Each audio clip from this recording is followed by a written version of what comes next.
Aku mau tahu semuanya. Legenda Jayaprana dan Layon Sari.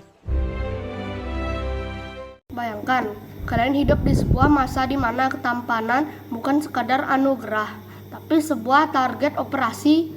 Di Bali, ada satu nama yang jika disebutkan akan membuat bulu kuduk merinding, sekaligus hati merasa pilu.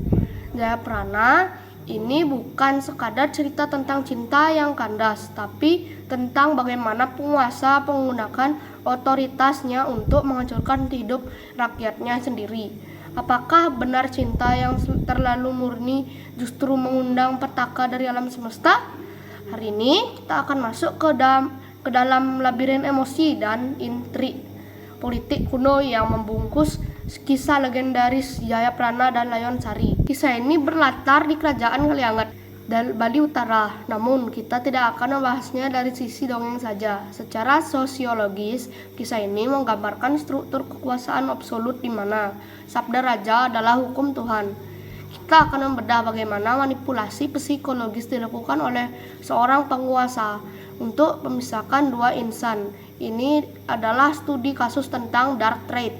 Dalam psikologi, narsisme, machiavellianisme, dan psikopati yang muncul dalam diri orang pemimpin yang merasa bisa memiliki segalanya termasuk istri orang lain. Prana adalah satu-satunya penyintas dari sebuah wabah penyakit yang memusnahkan keluarganya. Dia dipungut oleh raja dan dibesarkan seperti anak sendiri. Namun, antropologis, Jayaprana adalah abdi dalam yang paling setia. Ketika ia beranjak dewasa, ia meminta izin untuk menikahi Layon Sari, seorang gadis dari Banjar Sekar. Kecantikan Layon Sari disebut-sebut sebagai representasi sempurna dari estetika wanita Bali kuno. Namun, dalam ilmu komunikasi inilah yang disebut the halo effect, di mana kecantikan fisik membuat orang berasumsi bahwa memiliki mereka akan membawa kebahagiaan sempurna, yang akhirnya memicu obsesi buta sang raja. Bagian paling gila dari kisah ini bukan pada pembunuhannya, tapi pada cara raja melakukannya.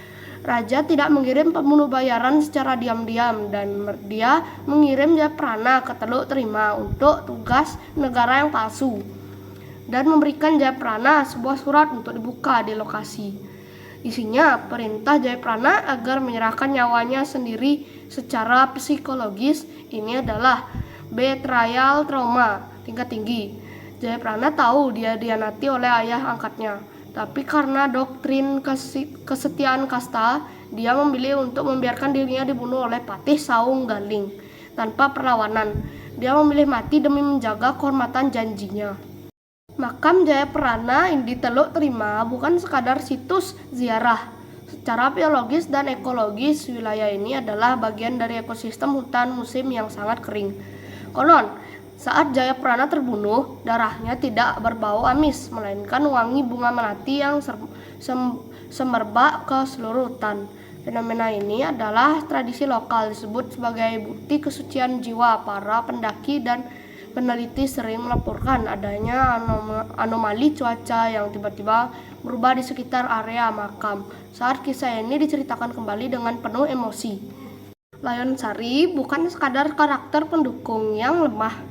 Begitu ia mendengar kabar kematian Jayaprana, ia tidak menangis terseduh-seduh di pojok kamar.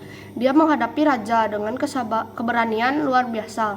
Raja menawarkan kemewahan, namun Layon Sari memilih Masatya. Dia mengambil keris dan menyusul suaminya ke alam baka. Secara sosiologis, ini adalah bentuk perlawanan simbolis terhadap penindasan gender. Dia menunjukkan bahwa tubuhnya mungkin bisa dikuasai, tapi jiwanya tidak akan pernah tunduk pada tirani. Ada sisi unik yang sering jadi bahan candaan tipis-tipis di Bali. Katanya kalau kalian punya wajah terlalu tampan atau cantik, ala Jayaprana Layon Sari, jangan terlalu sering main ke daerah hutan sendirian.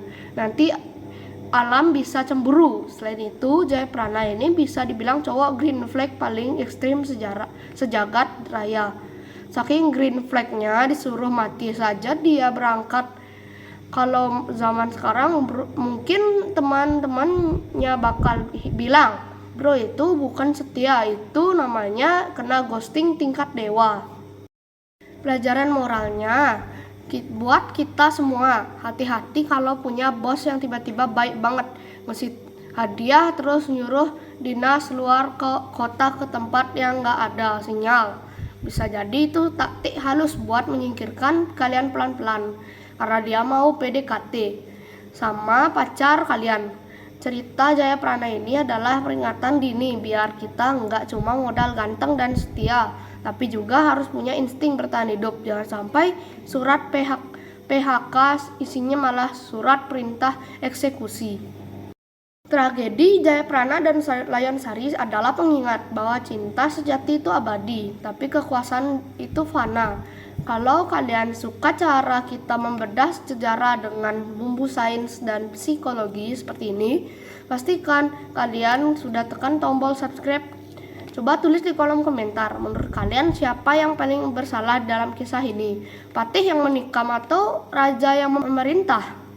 Saya tunggu diskusi panas kalian di bawah. Ingat, tetaplah setia tapi jangan lupa logika. Sampai jumpa di video selanjutnya. Dadah. Halo teman-teman, ayo kita belajar. Aku mau tahu semuanya.